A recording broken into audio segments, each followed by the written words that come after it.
Data means repetitive things, nothing new can ever happen in data. Consciousness means it is a memoryless intelligence, intelligence beyond memory. Aren't we denying ourselves the fundamental nature of life itself simply because our instruments are not up to the mark? As you already said, and everybody will agree, that human mechanism right now is the most sophisticated piece of technology on the planet. So should we not learn to use it?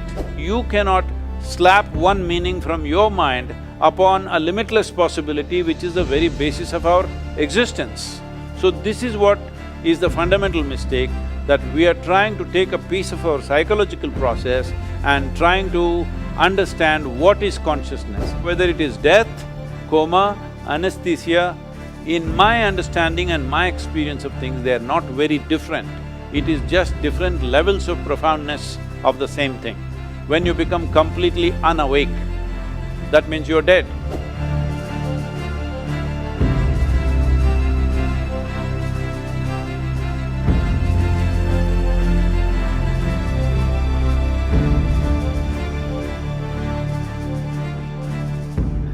Good morning, vanakkam, namaskaram, namaste. My name is Bala Subramaniam, and here we are for a very exciting session with very interesting and also exciting personalities. So it'll be a great session, I think, and something close to my heart as well.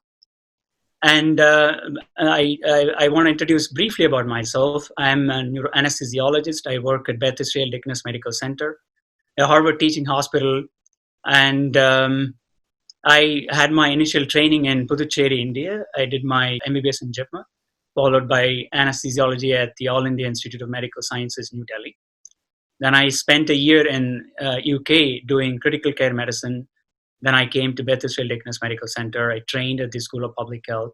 Currently, I'm also an associate professor of medicine and endo chair at the Harvard Medical School.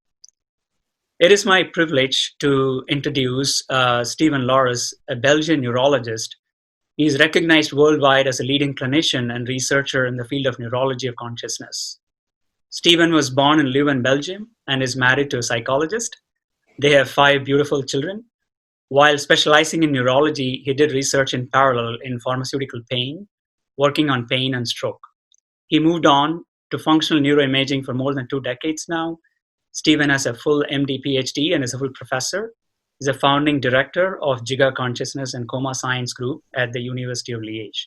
He holds several international collaborative leadership positions, editorial and reviewing activities, multiple TV shows with CNN, ABC, BBC, radio shows, acted in a movie, TED speaker, and keynote and research lectures, including the ones, notably the Nobel Forum in Stockholm. His books include The Neurology of Consciousness, and notably is The Meditation is Good for Your Brain. And I think he has recently come out with something called No Nonsense Meditation book. It's a bestseller in Netherlands and Belgium. I find him as a very impressive personality who is in his quest for consciousness scientifically, and he also is a meditator. So it is my pleasure to introduce him. Steven? Thank you so much, Bala, for this wonderful introduction. Too flattering. All right, Steven, you want to say why you wanted the title to be Mind and Brain? Because that's what drives me. I think as a teenager, like many, I think asking these questions about what am I doing here in this universe, these big questions. And I'm so happy that I made my job out of that terribly difficult question about what is consciousness. And then to translate that knowledge into our clinical activities as a neurologist, and in particular trying to care better for the damaged brains. But actually, the more I learn about the brain and the mind, I think the more I'm just fascinating, and I look at it with marvel. And it's incredible how much actually we ignore about the mind and the brain. Right. So, Guru, are these one and the same? Mind and brain? Well, in the yogic sciences, we do not accord the kind of significance that modern physiology accords to the brain. We see brain just as body. It is just body, it is one more aspect of the body. But mind, or what we are referring to as mind, the English word mind is not specific, it's kind of too general.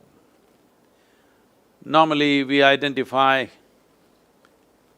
four parts to what we now talking about as mind.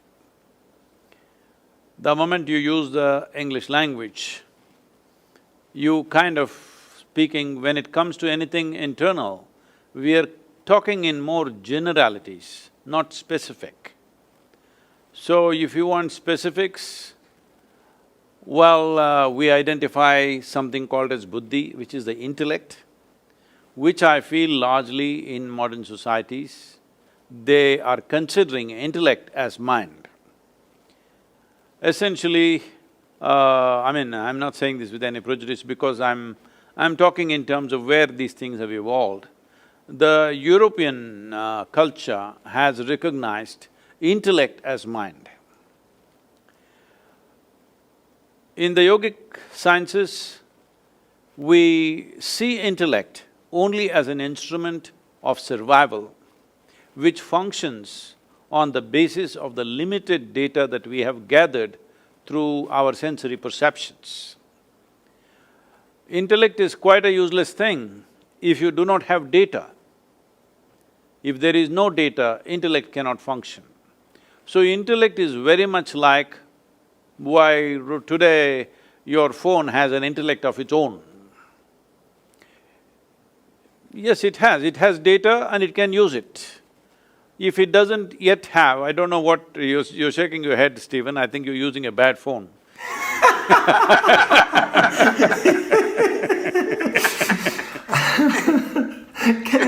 Well, I will…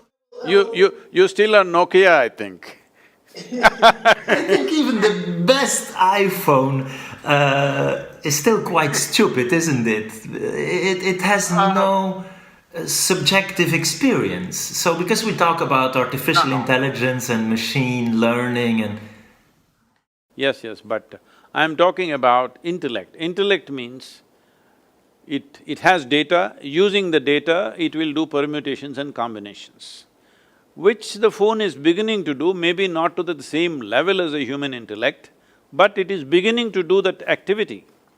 Even among human beings, not every human being is able to process the same amount of data and with the same complexity and sophistication.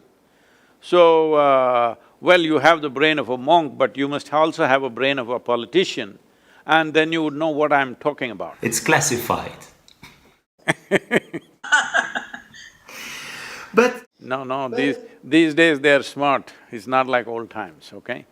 So, I'm saying this intellectual process is being generally spoken of as mind. That's not how we look at it. We see intellect is called buddhi, which is essentially functioning out of limited data that it has gathered. Largely conscious data. Sometimes it accesses data which is not very conscious, but largely it functions only out of conscious data.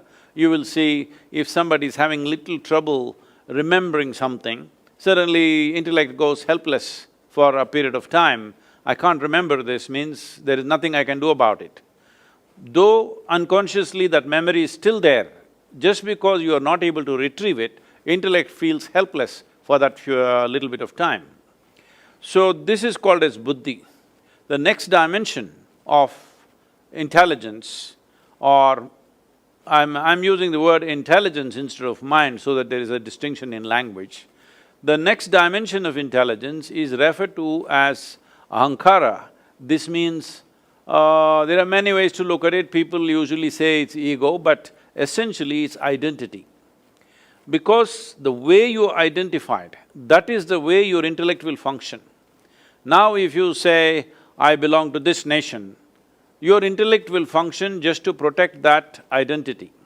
If you say, I belong to this religion or race or caste or creed or gender, whatever, Accordingly, your intellect functions, because intellect is essentially guided, it is a survival process. If you identify with something, intellect will consciously, constantly go around that, trying to protect that identity. So, in the yogic system, we consider the ahankara or the identity that you take on far more important than the nature of the intellect itself, because intellect is a slave of the identity that you have taken. Once you take a certain identity, intellect will function in a specific way, only towards that. And what is right for you, what is wrong for you, everything is dependent upon how you're identified. So the third dimension of intelligence is called manas, where there are 8 dimensions of memory, starting from elemental memory, atomic memory, evolutionary memory, genetic memory, karmic memory, articulate, inarticulate memories, conscious, unconscious memories, like this, 8 dimensions of memory. Now, how you access this huge silo of memory? Right now, we have a human form only because of the evolutionary memory that's invested within us. If there is no memory, well, if you eat, you may change the human form into something else. Only memory is so strongly instilled in every cell in our body, that is why it doesn't matter what we eat, even if we eat dog food, right now because we are under lockdown, it can happen. Even if we happen to eat dog food, we will not become dogs, we will still remain human simply because of heavily invested memory, evolutionary memory in our system. Similarly, genetics, it doesn't matter, you eat Indian food, you won't become like me, I eat European food, I won't become like you, because there is a genetic memory which clearly is established. Like this, there is karmic memory and other aspects of memory. But how you access this vast amount of memory simply depends upon how you're identified.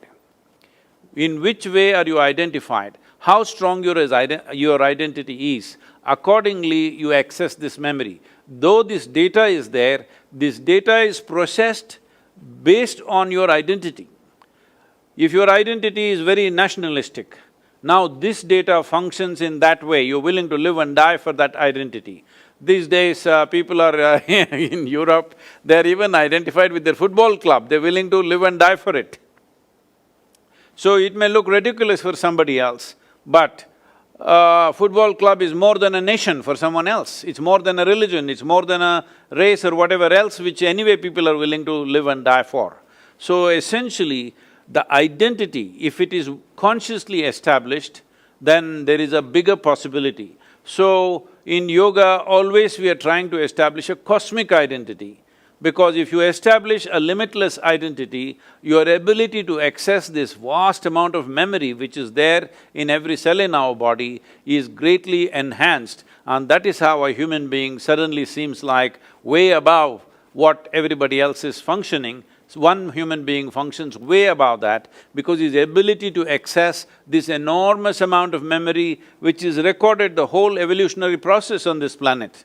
The very development of life on this planet is living within us, but can you access it or not is the only question. So, a very limitless, at least we cannot see the limits. To that extent you take the identity, you take the identity with the world or with the universe or the cosmos or whatever you think is the biggest thing out here. So, the next dimension of intelligence is called chitta. Chitta means it is an intelligence which is unsullied by memory, there is no memory at all. This is just pure intelligence, this is the basis of creation, that today if we eat a fruit, this becomes a human being within us in a few hours, simply because the fundamental intelligence of the creation itself is functioning within us and it is free of all memory, there is no memory in it. No memory means it is limitless. Memory is a boundary that we have set. Now, this is in my memory means this is my boundary, that is not in my memory means that is not in my boundary. So a dimension of intelligence which is free of memory means it is a limitless possibility. So in the yogic sciences, the mischievous expression of this is, if you access your chitta or this dimension of intelligence which is free of memory, this we say, God will become your slave. Thank you, Sadhguru. Even your follow-up? Yeah, thank you for that. You refer to the yogic sciences. And so how, because in science we always want to verify and actually find ways to prove us wrong.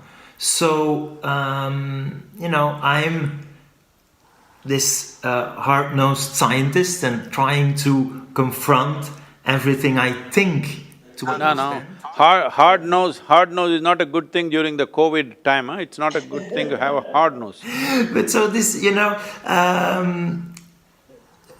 way of looking at nature and to make objective observations and then to verify and so to come up with theories of the mind that have explanatory value, that have predictive value. So I'm a bit surprised you call it in that way sciences, in as I maybe understand it's something you have experienced, which is for me as a scientist the next big challenge, to somehow reconnect with a form of spirituality. So how could we know that what you explained is correct, or could it be wrong, or could we find ways to test this? We can. See, right now, is it true that human beings, the moment they get identified with something, it is everything to them? Is that so? Yes, Whether it's nation, religion, race… I follow you for the identity ego part. They just took on an identity. No, not ego, it's just identity. I'm an Indian means I'm willing to live and die for this country, that's how it is. And that's what is expected also if you're part of a nation. So identity determines how a person thinks, feels, everything. Just a piece of cloth just flies like this, people shed tears. It's a flag, a national flag does this, people stand there, grown-up men shed tears. What is there in the cloth? There is nothing, it's just the identity that you have taken on which makes you feel like this. So entire human experience is determined by an identity that one takes. When one sleeps, there is no identity. When dreams, there is identity, but in sleep there is no identity, in death there is no identity. Well, you can always talk about your anesthesia and there is no identity. I'm not the person to talk about that.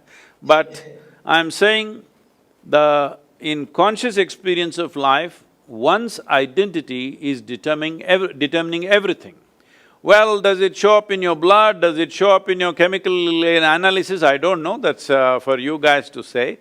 But it is a fact that people's way of thinking, feeling, working and how they live is determined by their identity. So is it scientific enough, I'm asking? When the whole world is demonstrating it. So the next thing is memory, the manas. Now, we were talking about many things. Steven, do you remember how your great-great-great, 10 generations ago, how your great-grandfather looked like? Do you remember? And somehow, yes, I know, I have the nose on my face. Yeah, you've been listening, you're not remembering. Absolutely, and so we kind of understand that a little bit in terms of the genetics, and as you say, it all comes down somehow to the language we use, and then it can become very confusing. In terms of your comparison to my brain and my iPhone and the way it deals with data, I think there's something fundamentally different with how I… No, it is a question of lack of complexity and sophistication when it comes to the iPhone. It is not as sophisticated and complex as your intellect. I did not use the word brain, I said your intellect. The difference between the iPhone and the data processing and us having feelings, right? My iPhone is not… No, that's not what I said. I said between your intellect, see this is the problem. Right now, English language is using the word mind in a very general term. Now if you go more specific, in this mind, there is intellect, there is identity, there is a huge volume of memory, and there is a dimension called chitta, Right now, I don't want to call consciousness because the word consciousness needs some cleaning. It's kind of absorbed all kinds of stuff in the, in the medical lexicon. So we will leave that aside. These three together or these four together, you're calling it as mind. But if you look at the intellectual process alone, that and your iPhone are not fundamentally different, but very different in terms of sophistication and complexity. Very, very different, another world altogether. So, I'm very excited about the brain. It's my favorite organ. That one you have on the table or? That one I have up there. That not on the table. Because… No, because that seems to have more grey matter, that's why I asked you. That is maybe true, because this is the brain of a experienced meditator and I'm just an amateur. But these brains are important, of course, right? And there's other organs that I like, but without this one, it's less fun. So also when we talk about organ transplantation, and by the way, are you an organ donor? I told you I gave away my brain long time ago. I also gave away my heart. No, but seriously, it's because you have so many followers. So, we redefine death and we now have brain death criteria, and there's, lives that can be saved thanks to organ donation. So, are you okay to, after death, give your organs? I'm not right now planning to die so soon, so let's see when it comes, huh? By the time I die, at least my brains, I would have used it up fully. Steven, I thought I will… sorry, go ahead, Steven. No. So I think that the example of transplantation is of course interesting in a sense that it shows kind of the importance of the brain, right? Because you can replace nearly every organ, and we can now indeed even replace the heart, and it would still fundamentally not change the way you think and feel and perceive emotions. But of course, for the brain, it's different. So there is something special about this organ, and there we shouldn't be too arrogant when it comes to the big question of consciousness and explaining thoughts and perception and emotions. We just have a terribly hard time to go from something material, that is this brain, and to this very first-person subjective experience. So there, for you, I understand that the brain is not the whole story, right? If I'm correct, and that there's… I generally think through my whole body, really. And that is true. That is why I can do 2 dozen things at the same time and don't feel any stress, because I use every cell in my body. Okay. Because what you're referring to as intelligence, essentially, in most people's experience, I'm not somebody who's propounding this, but in most people's experience, a certain combination of memory and intelligence is what they're calling as mind, isn't it? Yes, it's difficult because we're talking about definitions, but yes. So, tell me, in every cell in your body, there's much more memory than it's there in your brain. And the number of complex functions that every cell in your body is functioning, you can never figure it out in your brain. The amount of chemical reactions that are happening across, not necessarily managed by your brain, it's happening of its own nature. So, when they're able to do so much, there is an intelligence. So in yoga, we don't say mind is here or there. We say there is a mental body. As there is a physical body, there is a mental body. There is a whole scape of memory and intelligence spread across the system. But now I believe, we've always given a lot of significance to this, but I understand now these days doctors are saying there is quite a bit of brain in the stomach. Am I right? Yes. What do they call this, Bala? What do they call that? I heard that… The second brain, some call it, and so indeed we have a lot of these nerve cells in our gut. Yet if I have to choose between losing those or those nerve cells, I think I rather have the brain. And I think again we can transplant your gut and it wouldn't really fundamentally change who and what you are. Transplantation. Sorry? I'm not so sure about the gut transplantation. It's not so widely done. No, of course, but I agree. Brain, there is no transplantation. You anesthetize them. You can change the activity of that autonomous system, and the impact would be very different, right? Than whether you change the activity of those brain cells. So, I think we all agree that the brain is something important, right? And no question about that. There's no question about whether brain is important or not. But brain is important and it's functional only because of the connectivity to the rest of the body with the neurological system. Suppose you cut something in your spine, then the brain cannot function by itself and it's meaningless what it does, only because it's connected. So how yoga sees brain is not as an organ per se, it is part of the neurological system. It's like one big knot where more is happening in one place than the rest of the places. But it doesn't mean it is not happening in the rest of the place. So that's why I said, I think through my body. This is why even if you're doing 24 things at the same time, you don't have any level of stress because it is like, if you're just thinking just here, what it means is, you bought a car with 4 wheels, but you drive it on 1 wheel all the time.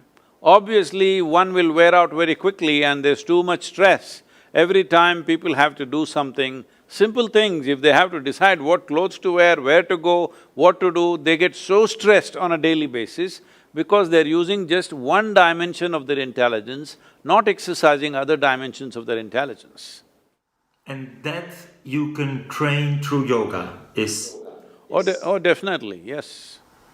And I'm, as I said, struggling to understand consciousness, and again, we shouldn't be too arrogant. It's to me one of the big mysteries for science to solve, right? With this objective scientific method.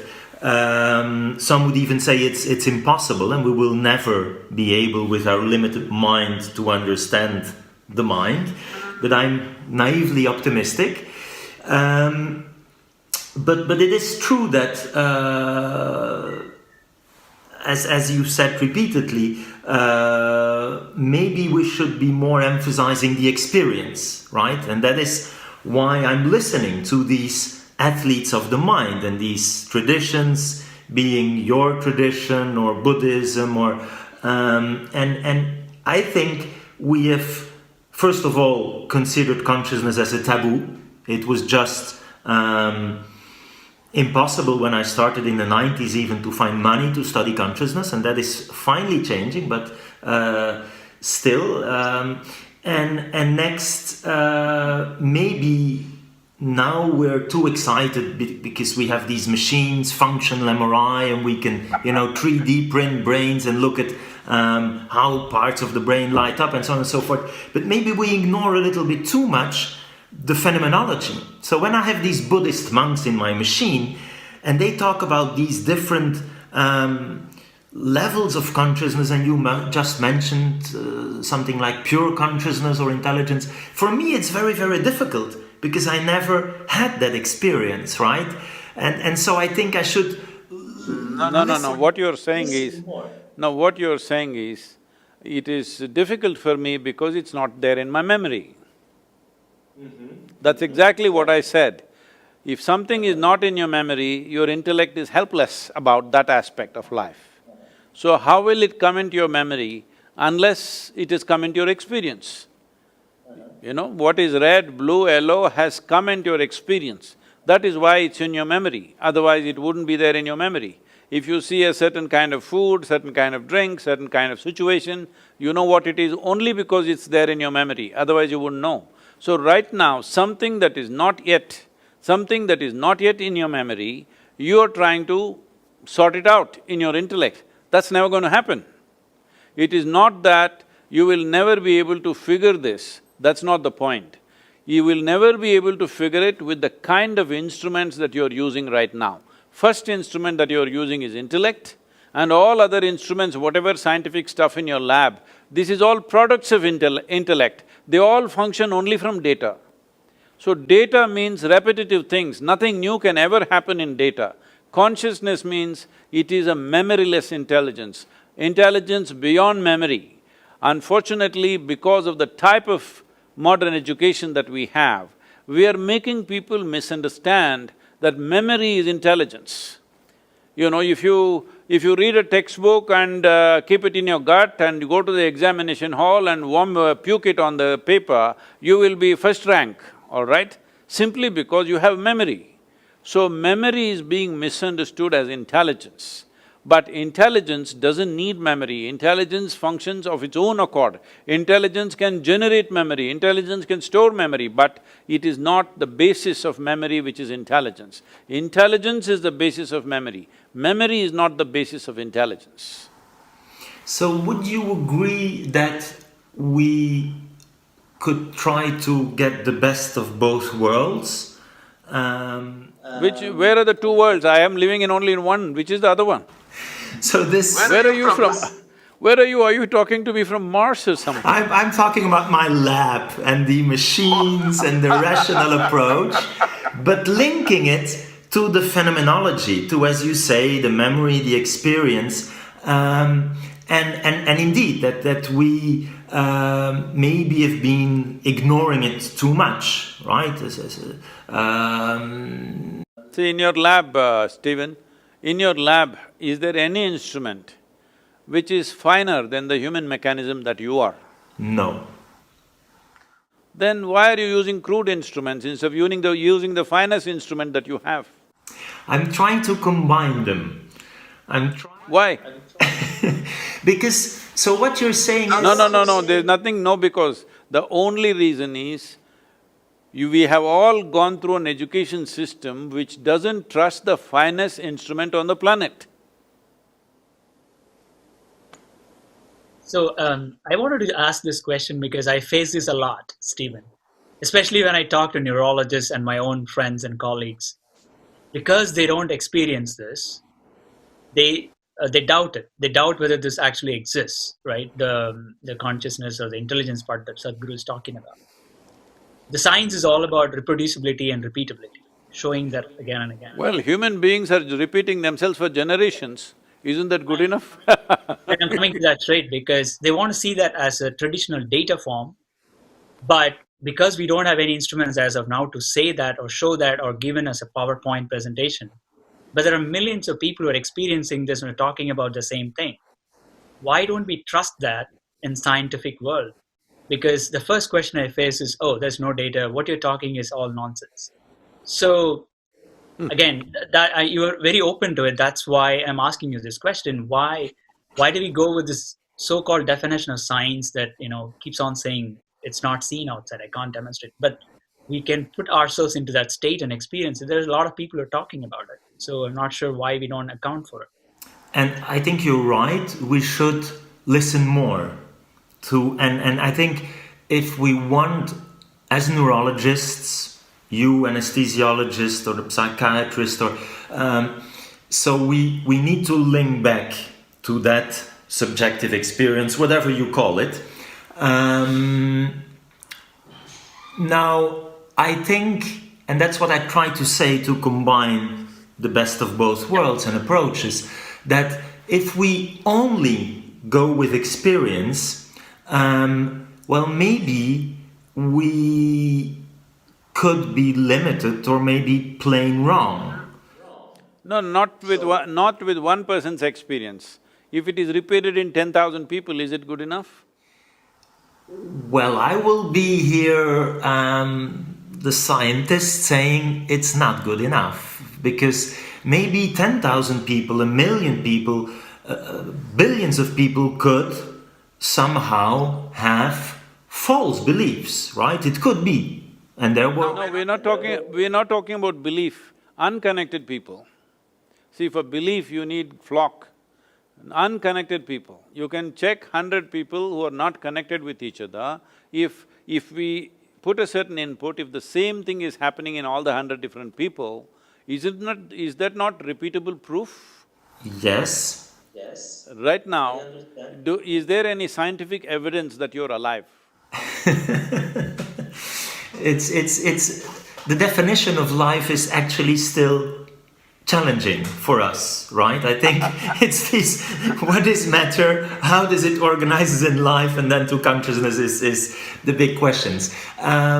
So I'm following you in this importance of what these, whatever the number is, people are experiencing, and that we really should be carefully listening to that. And sometimes I feel when talking to people like you who have… Can I say something, Steven? I'm not saying you should listen to me. It is not necessary to listen to me, because if you listen to me, it's just hearsay. I'm saying something. It may be a bloody lie, who knows, all right? I'm not asking you to go by my word.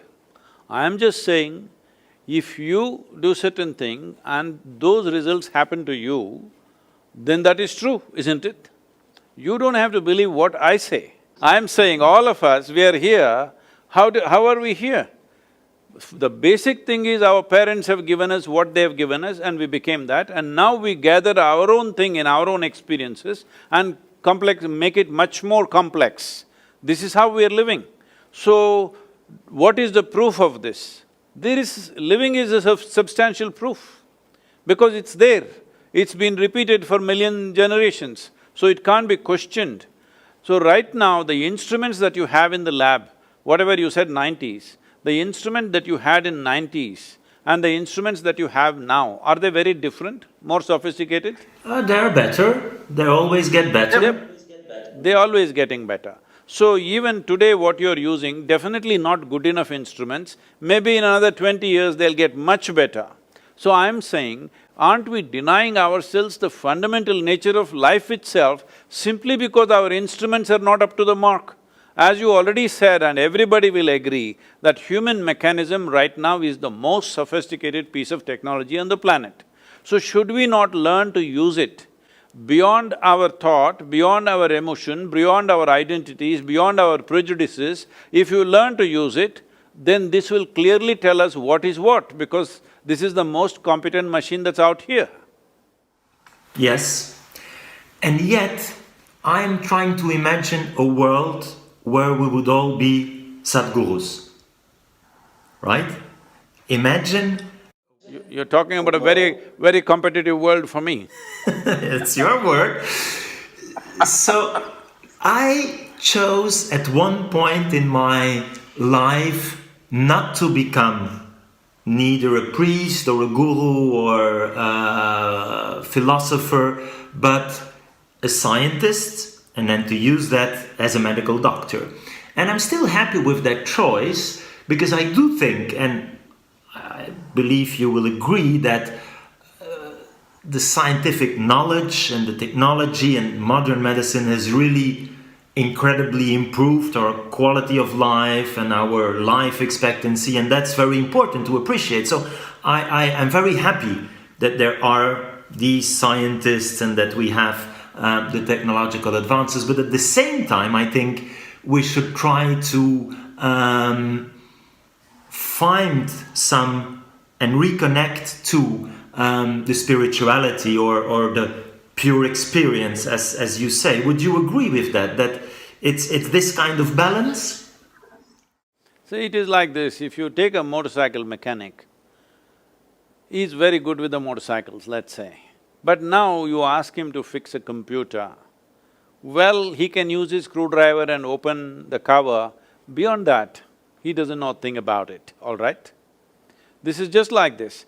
Objective sciences are like this. It is always 1 + 1 is 2. That's the only way objectivity can work. You cannot say 1 + 1 is 11 also, forget about a million. all right? You cannot say that because this is the nature of objectivity. And our objectivity is coming from our intellectual process. Intellectual process, as again I said already, it's coming from memory. So memory cannot be fudged. If you fudge the memory, it's a mess. I remember this is one and this is one. And now I put these two things together and say this is two. Now this has a memory basis.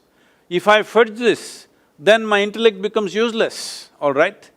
So intellect is handling one aspect of our life, which essentially we call it as self-preservation. For our self-preservation, our intellect is vital. Without it, we cannot function. Right now, all the things that you said, it has improved our life expectancy, it enhanced our life in so many ways. No, it has not enhanced the quality of our life at all. It has only enhanced the comfort and convenience levels in the world and definitely life expectancy. All this is definitely self-preservation, isn't it? It's survival process.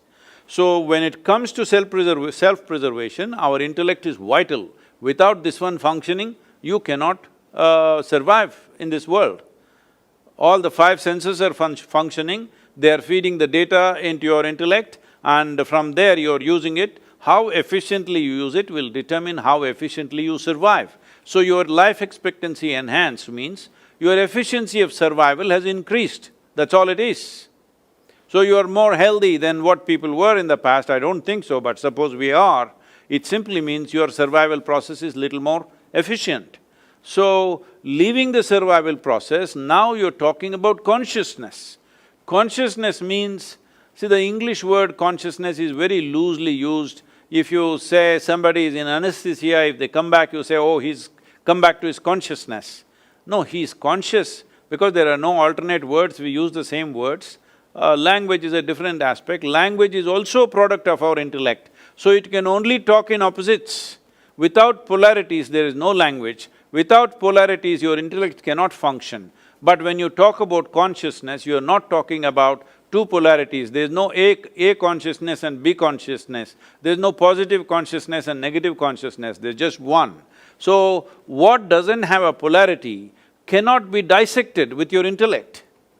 Intellect is a sharp instrument, it can only dissect, it cannot absorb something. See, if you are using your intellect upon something, if you ask any human being, do you want your intellect sharp or blunt? They will say, I want it sharp.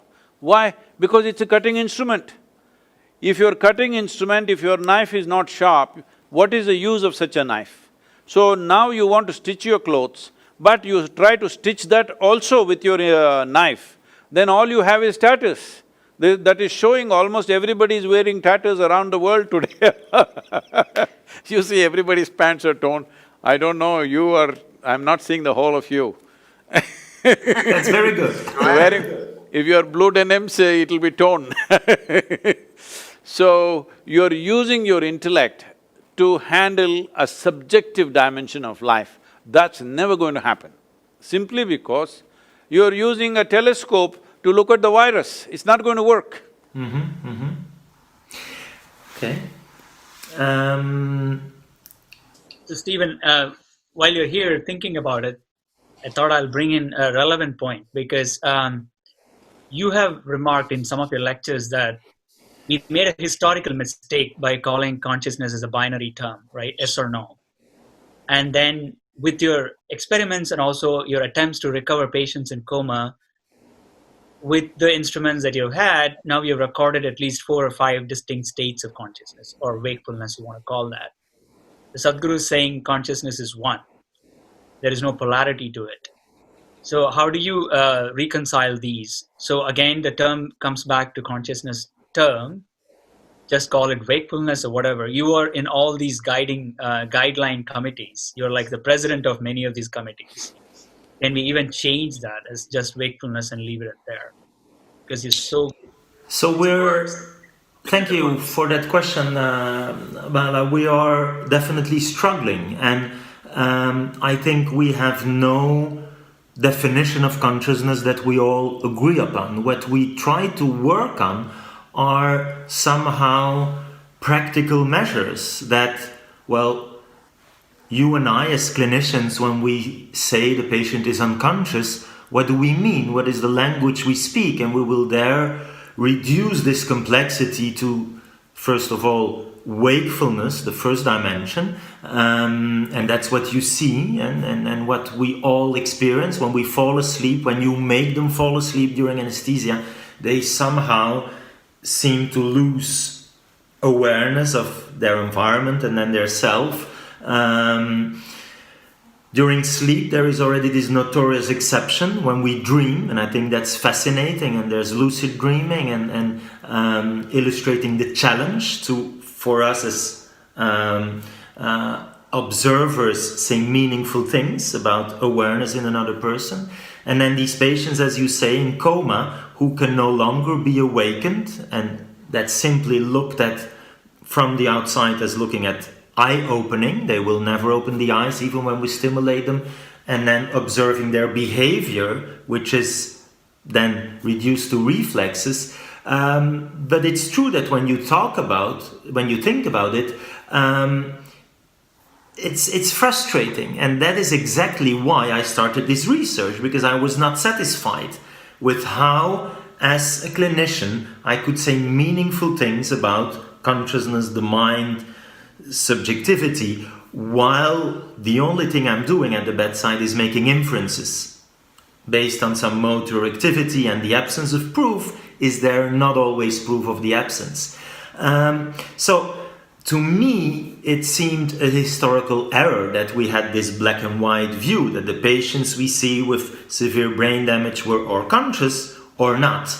And now we see all these more nuanced states, like you can be more or less awake, you can be more or less awake, and we describe these very strange conditions where patients survive, eyes open but completely unaware, that we called vegetative state. We now call them unresponsive wakefulness, and then some of these are minimally conscious, which again is very frustrating because you can't communicate with them, but you know that sometimes they have, very probably, when we look with these brain imaging techniques,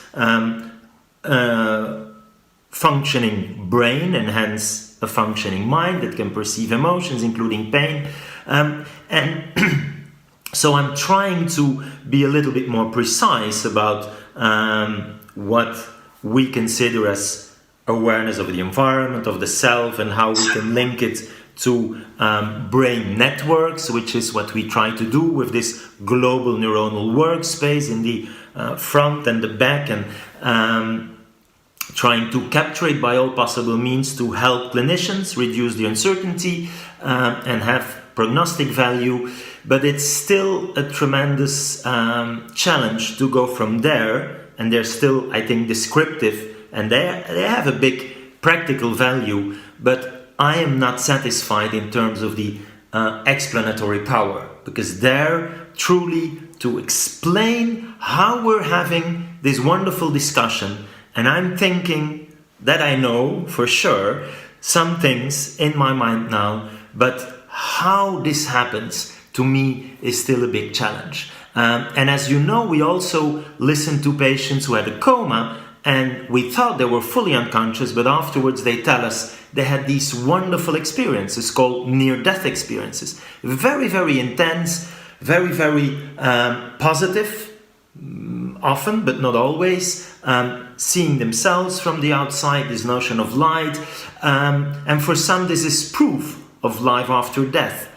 I think it's a challenge because death is still a big, big barrier for science to study, but all of that somehow makes me more humble and look at everything with a little bit more of the amazement from, well, despite all my theoretical knowledge, I'm not able to explain this. And will we ever?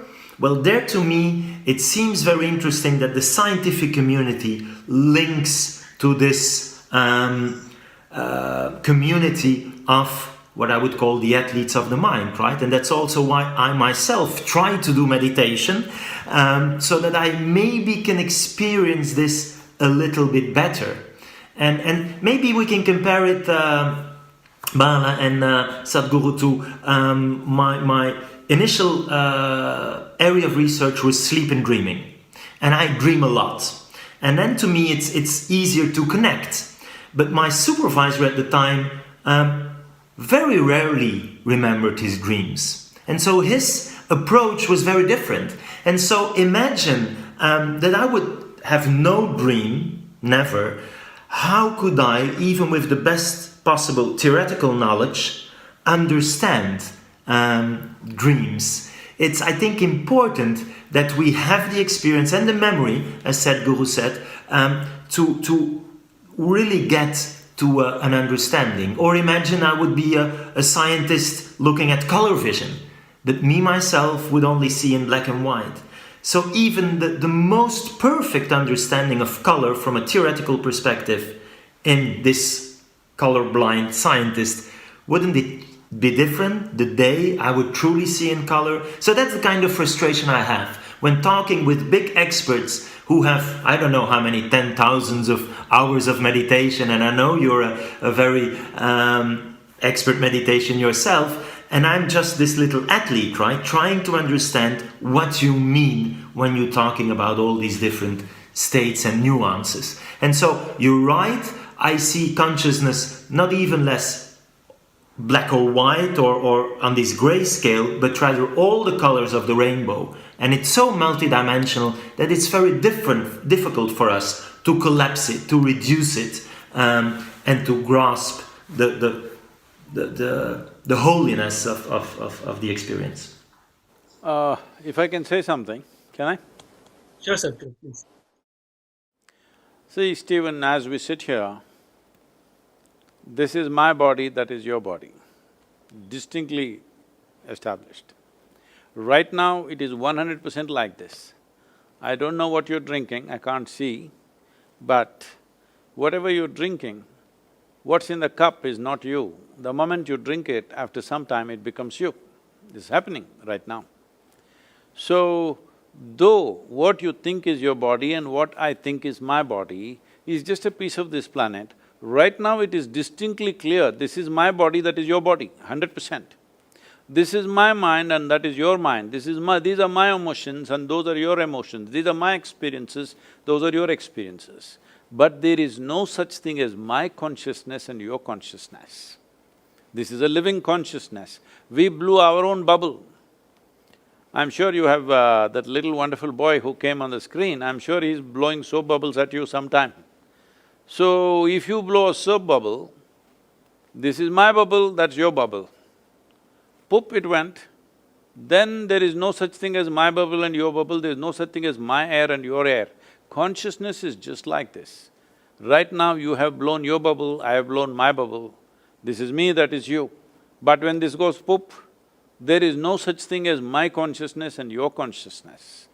It is just that we are holding a certain amount of, if you want to call it as consciousness, I would prefer to call it as life, because the word consciousness, as you are speaking, I'm seeing that even last time when we spoke to all Bala's friends, what I see is wakefulness and consciousness, there is no clear distinction in medical terminology.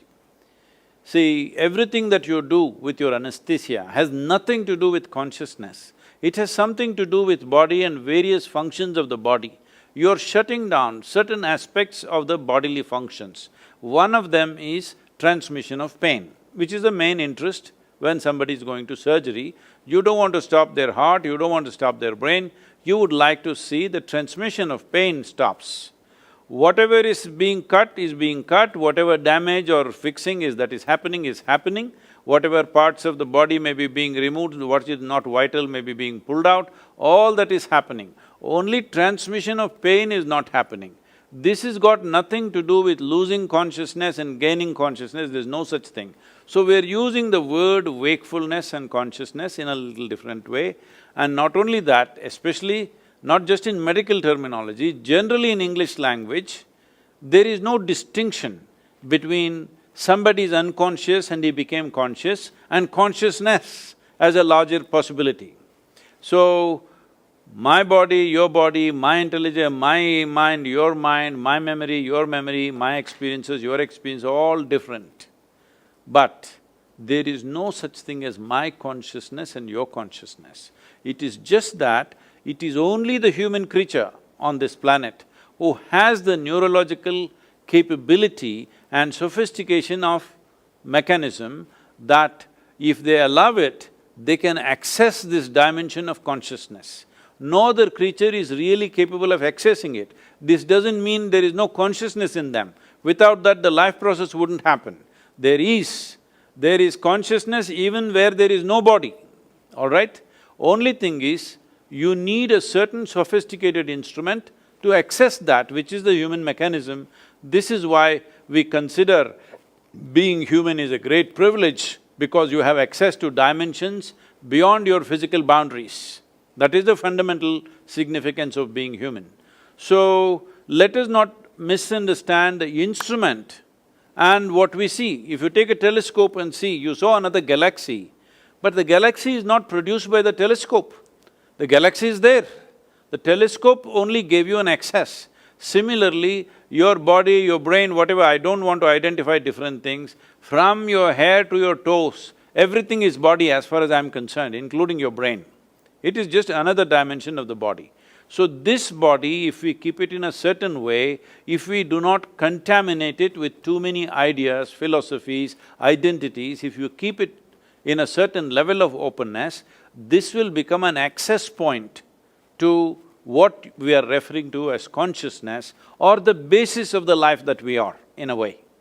So somebody can call it consciousness, somebody can call it a being, somebody says this is God. Well, we can use as much vocabulary as you want. Essentially, we are trying to put a meaning on something which cannot be defined, which has no meaning. Meaning is a consequence of human psychological process. Psychological process is a consequence of accumulated memory. So you cannot slap one meaning from your mind upon a limitless possibility which is the very basis of our existence. So this is what is the fundamental mistake, that we are trying to take a piece of our psychological process and trying to understand what is consciousness. Consciousness is not something that you can understand. Understand means there must be a meaning. There is no meaning to it, there is no meaning to the existence. It's just a tremendous phenomena, but you can experience it.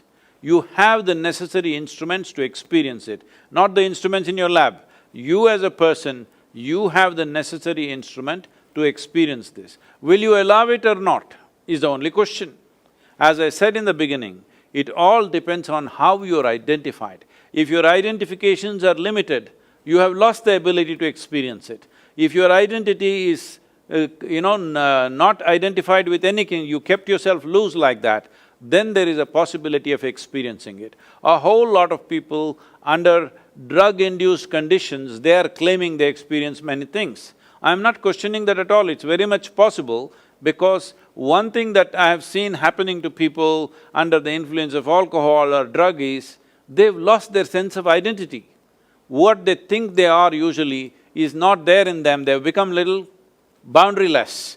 Because of that, they might have accessed a certain dimension, but will that make them competent to access it whenever they want? No, 100% not.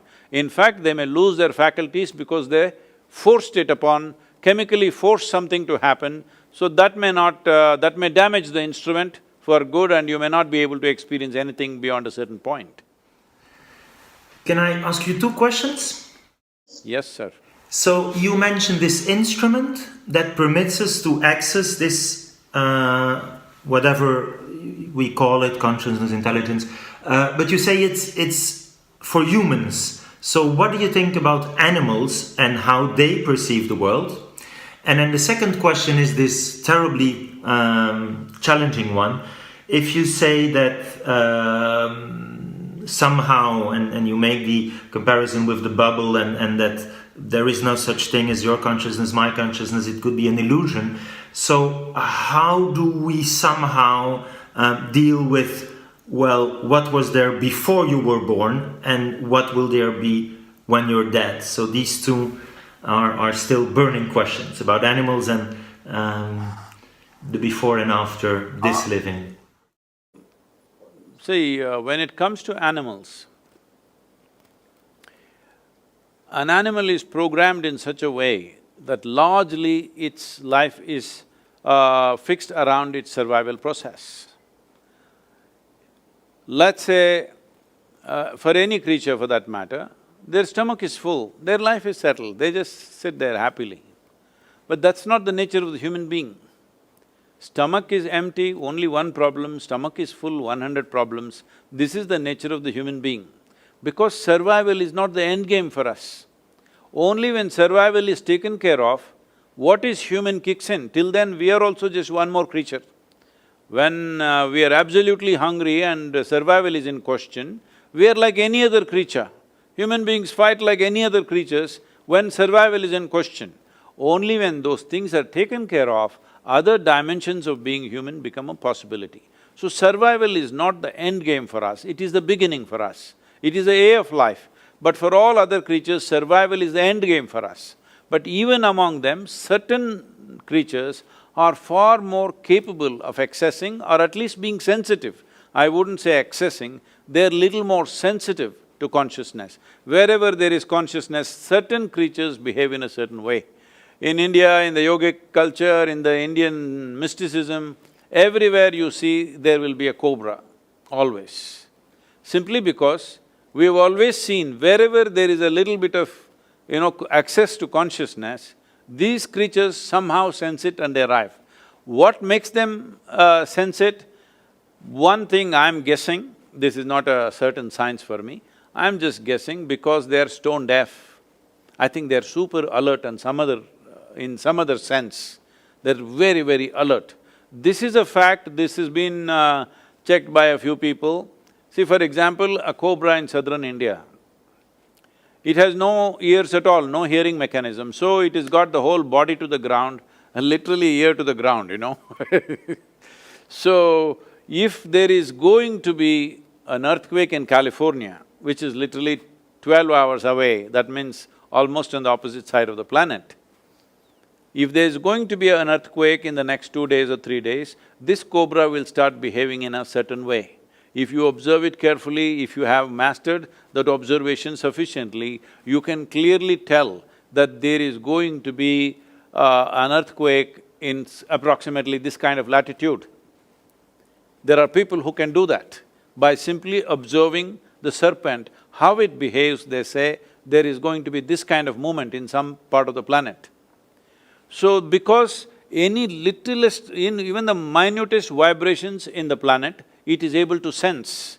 So, because of this, it has a certain awareness or rather sensitivity to certain vibrations. Probably when somebody accesses what we are referring to as consciousness, the other vibrations which are normally everybody's throwing out on a day-to-day basis, their physical stuff, their psychological stuff, probably that becomes minimal. Lack of that reverberation is something that a cobra senses. If you become very meditative, well, it won't happen in Belgium because there are no cobras there, but if you are in India, if you become very meditative, you sit in a forest and become meditative, cobras will gather in front of you. They will come and sit there as if they're waiting for you. This is my personal experience any number of times, and this will be vouched for by any number of yogis in the tradition always, because they're able to sense that lack of vibration in the person. When the vibrations become very minimal or very fine, somehow they're drawn to that. I feel, for a variety of reasons, because in my experience, I don't want to go into the detail now, but in my experience, all venomous creatures, those which create venom in their system, all of them are able to sense this. Probably, I'm just doing guesswork here, it's just guesswork. See, some creature generates venom within itself as an evolutionary process, probably because in some way his physical features and things are such that without a deadly venom, he wouldn't have survived. He is constantly threatened. So, because he's feeling so threatened, it's also true in human beings. Those who are feeling always threatened, they will carry a lot of venom within themselves.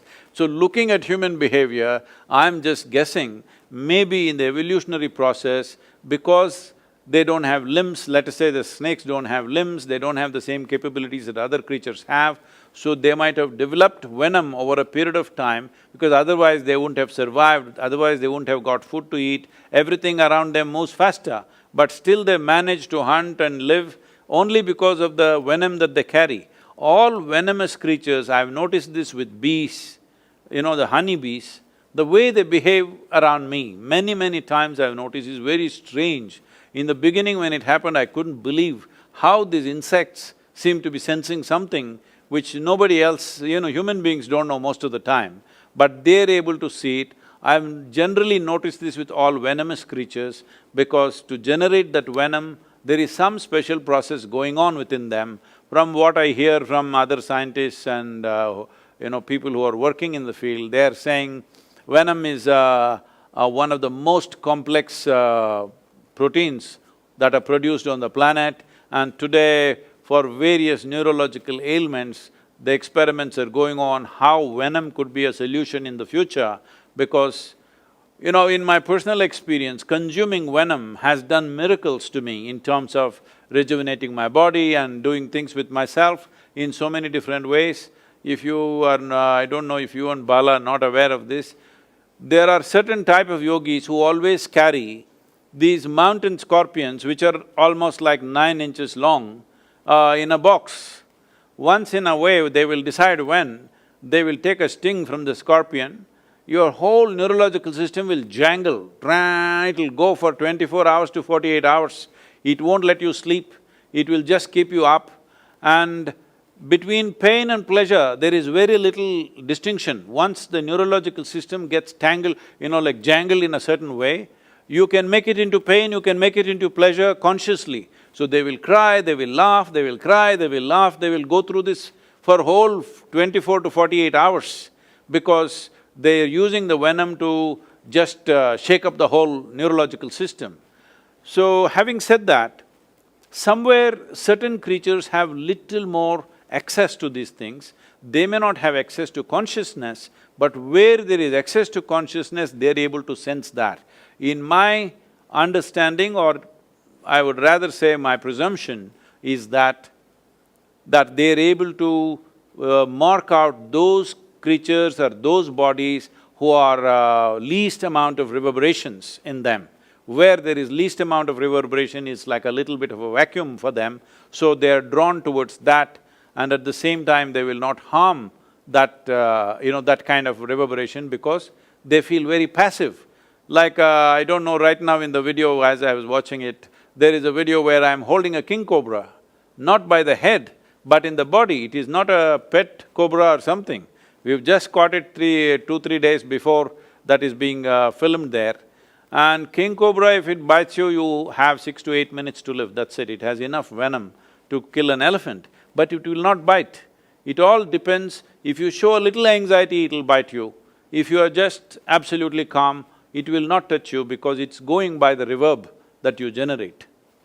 So, having said that, this consciousness as a dimension, let's call it a dimension, let's not call it as an experience of wakefulness and sleep, different levels of wakefulness. Well, even when you're awake, not everybody is awake to the same extent, isn't it? Suppose you're teaching in a university, right? Do you find all the students awake at to the same level? When I teach, yes, hyper-vigilant. He actually uses that analogy in his lectures. What? He goes to a lecture and he uses that analogy where he picks his participants in a lecture and he analyzes and tells them, you're not this much awake and you're this much awake and alert to then his own So, no two human beings are awake to the same extent.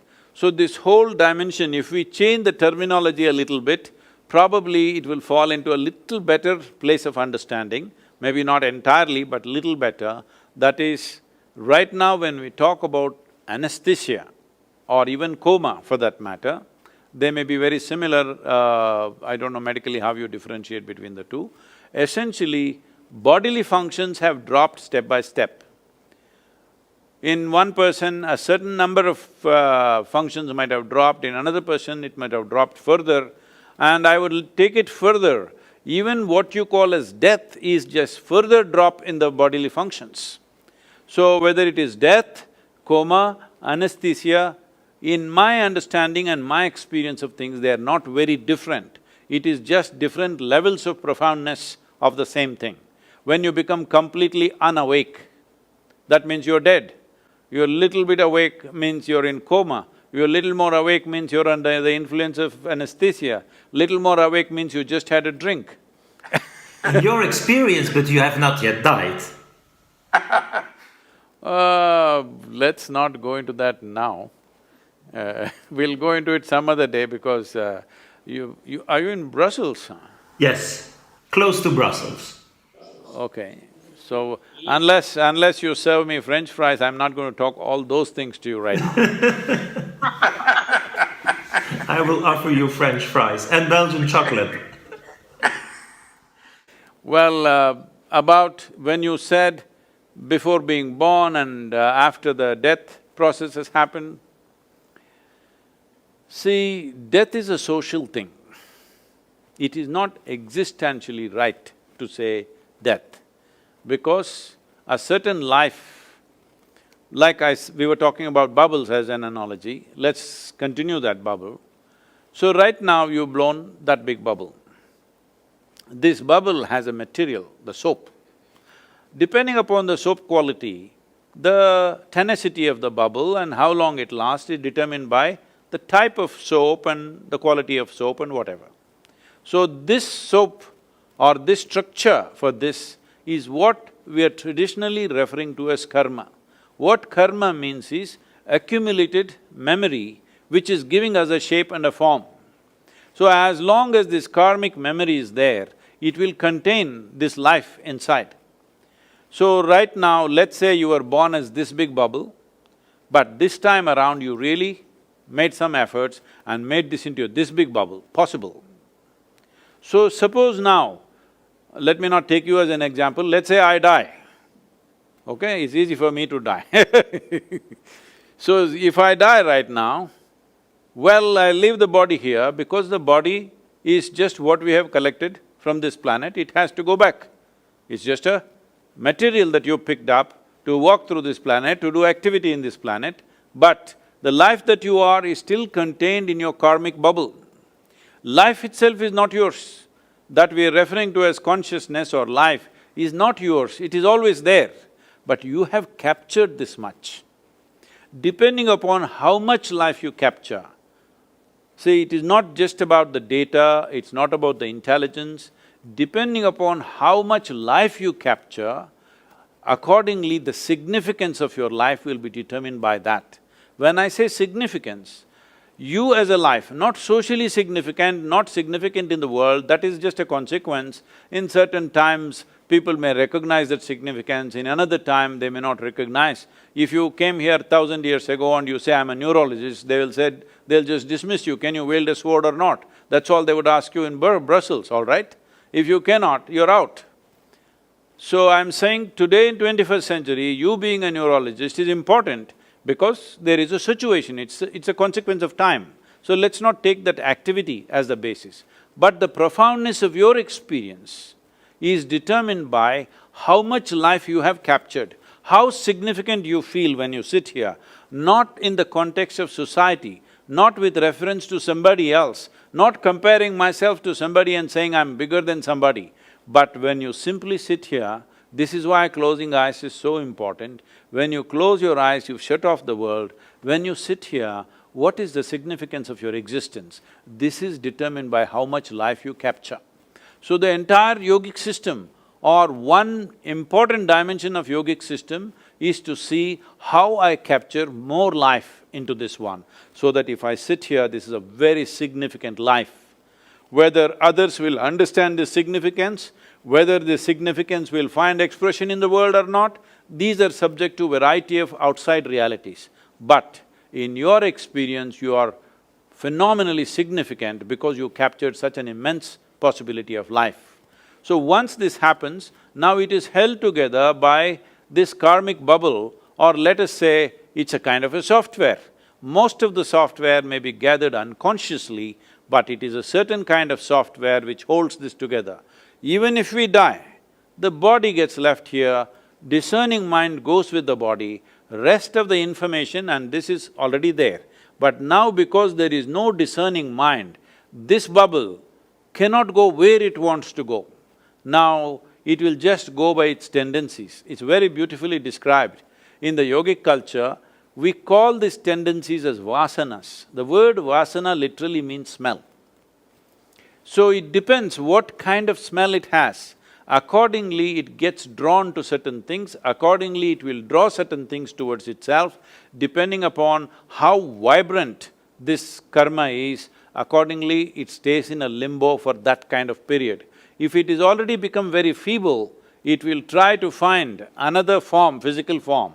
If it is not become feeble, it exists by itself for a certain period of time. When I say period of time, when we are in the body, see right now, for you to know how long we've been sitting here, you don't have to look at your watch. You just ask your lower back, it will tell you how long you've been sitting here. Or you ask your urinary bladder, it'll tell you how long you've been sitting here. So body is keeping time. Time is a concern for us only because we have a physical body. If we did not have a physical body, we can sit here for 10,000 years, there's no problem. So once you don't have a physical body, the time-space experience is not the same, but still the experience of being pleasant or unpleasant is still there. There's a whole dimension to this. I think Bala, you must send Steven the death book. I just published a book on death, it's been an 8-year work and it's just come out, and I'll ask Bala to send it to you, or we can send it from UK probably. Thank you. Steven, so couple of questions to Sadhguru, right? So what determines… I hope I have not said something very unscientific that keeps you… Oh, yes you did, oh, yes you did. That was the idea. That's why I'm here. That was the idea. What determines how much life you capture, Sadhguru? One thing is, you must have enough software, that means you must have enough karma. So most of the time, people are trying to avoid karma. When I say avoid karma, people are trying to minimize their imprints in life in so many ways as to what they take in. Suppose, let's say I don't like you, Bala, that's not a fact, I'm just telling you as an example. Suppose I really don't like you, I just can't stand you. So what will I do? I will avoid you.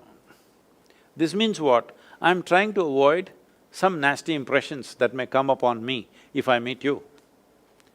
Now you're avoiding karmic material.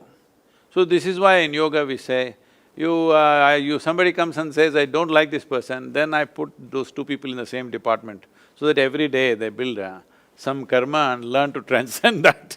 This is not a social process. There is an internal process to this, that you're taking in imprints, but not reacting to it. Because your experience becomes beautiful or nasty depending upon how you react to it.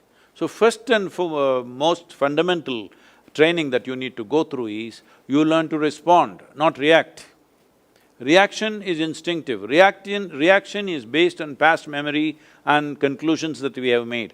Response is happening out of your conscious response right now. So you learn to respond, not react. Once you learn to respond and not react, you will take a tremendous amount of material because you have no hesitation about anything for that matter. Once you have so much karmic substance, now you can blow a big bubble. You need good soap to make a big bubble, not air. There's no dearth for air, there's a whole bubble of atmosphere out here. But what you need is a certain tenacious soap which will blow a big bubble for you. Otherwise, if you have no, I don't want to name any brand, some brand came to my mind. If you have a bad soap, only this big bubble will come. If you try to make this, it'll go put. So if you want to blow a big bubble, what is needed is not air, because air is anyway there. At least in the context of who we are, it is a limitless amount of air. It is not really limitless, but still it is limitless from the context of our lungs at least, it's quite limitless.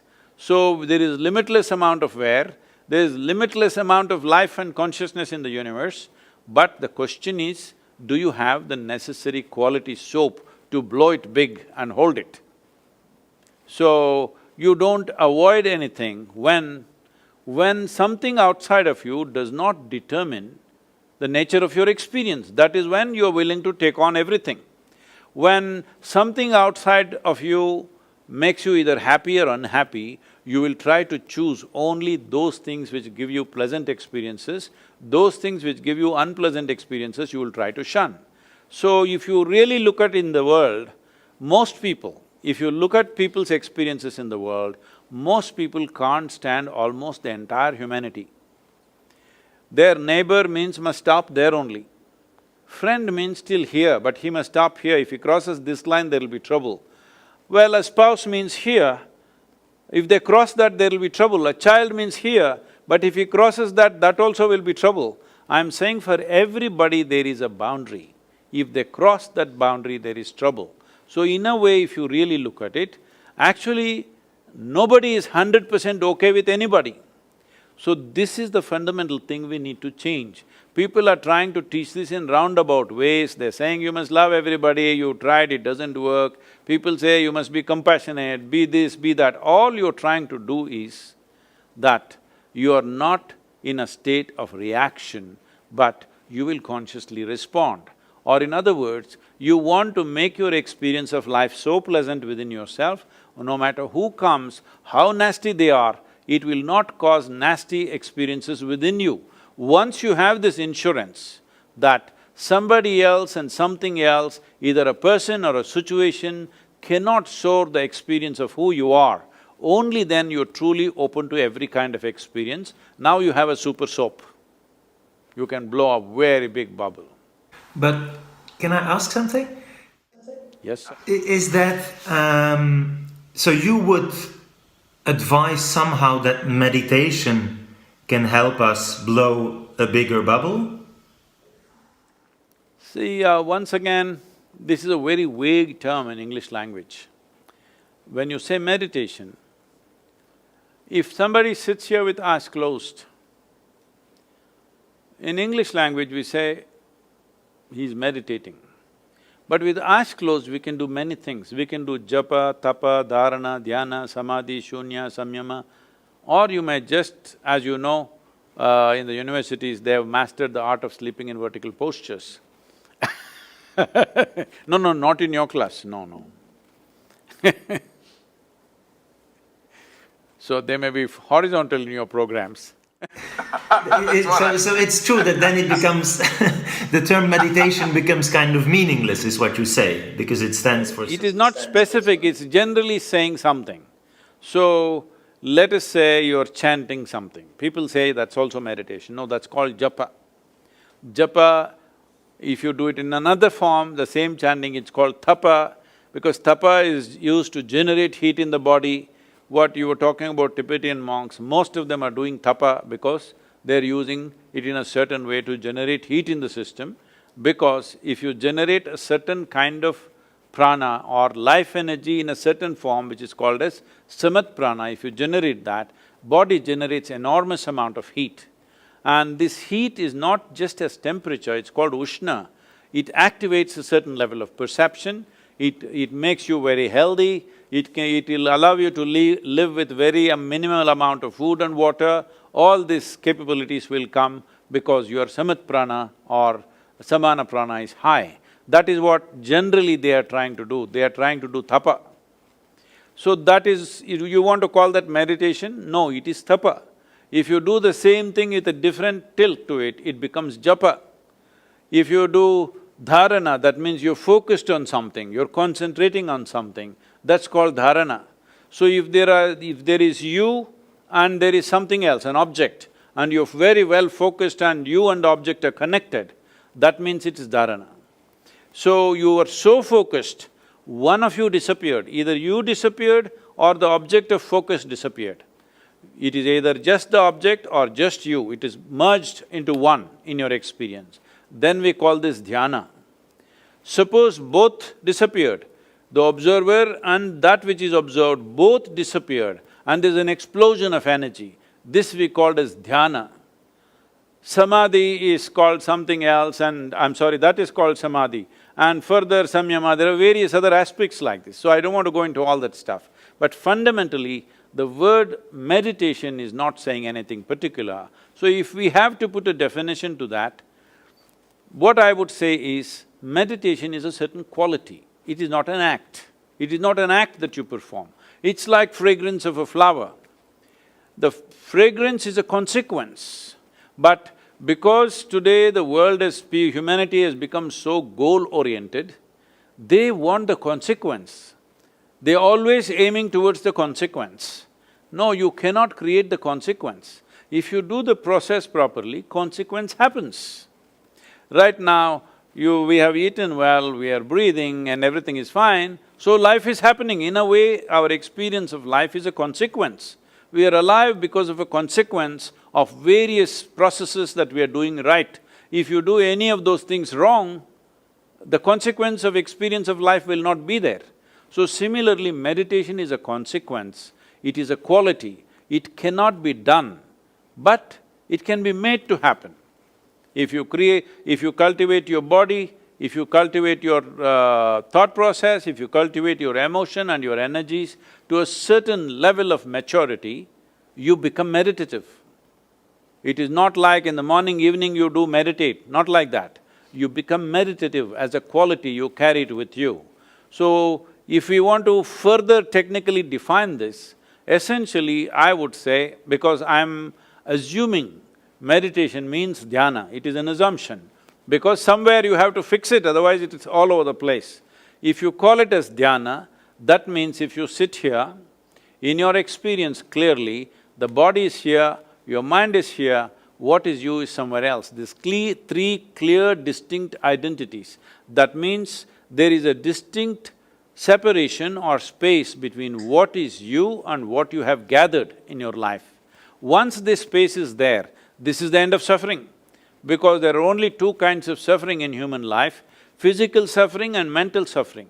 Once there is a distance between you and the body, between you and the mind, this is the end of suffering. Once there is no fear of suffering, that is when you will naturally access what we are referring to as consciousness or chitta, because now you have no fear of suffering. Once there is no fear of suffering, you are willing to climb any peak. It's only the fear of suffering which curtails a human being. Once this possibility of suffering is taken away from you, you would also like to go and see how hell looks, what hell looks like, because anyway you cannot suffer. Actually, Gautama said this. When people were all talking about going to heaven, attaining to this, he said, you say in heaven everything is wonderful, what will I do there? In hell everybody is suffering, let me go there and see what I can do, because anyway I cannot suffer. So once there is no fear of suffering, you walk full stride in your life. Otherwise, no matter how adventurous people think they are only half a step all the time, because the fear of suffering is always lurking in their minds. And Sadhguru, do you think that the patients I see in my consultation who are suffering, they have migraine, headaches, anxiety, depression, that they could benefit from meditation, and as now is very popular in Western countries, this mindfulness techniques? They're already suffering because their minds are too full. They need to come to some sense of abandon, you know. So, each person may be in different level of development, it's not like a general prescription I can make, but becoming meditative, will it help? Absolutely. But can you make them meditative in a clinic? I doubt that, because you can't suddenly make them meditative. Some people may be ready for it and it may happen. But can you make everybody meditative? A doctor can make somebody meditative with just a few instructions? No, because it will need a certain amount of induction. They have all the ingredients for it to happen, but still it doesn't happen because there's no induction. So there needs to be some charge for them to, get into that place. Somebody may be ready for japa, somebody may be ready for tapa, somebody may be ready for dhyana, dharana. This is an evaluation that has to be made for each individual. If suppose I met somebody, they are 20 years of age, I may teach them something. The same person, he practiced for 3-4 years, he was feeling great and then he gave it up for whatever reasons. Now at 40 years of age, he comes Now I will teach him something totally different because he's not the same person anymore. He may think he is the same person, but he is not the same person anymore because everything has changed. His perception, his experiences, his accumulations, everything have changed. So accordingly, one has to do this. This is always been the traditional significance of having a live guru so that he will mix the right cocktail for you, otherwise there's no punch. Thank you. I will go do my yoga. Don't tell me now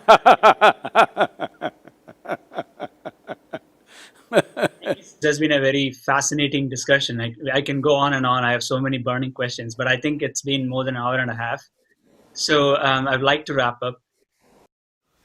At least one thing I'd like to see you, Steven, do is at least bring into discussion about using the term wakefulness as a way of different levels of wakefulness in your practice and in neurology world, and then leave consciousness out completely.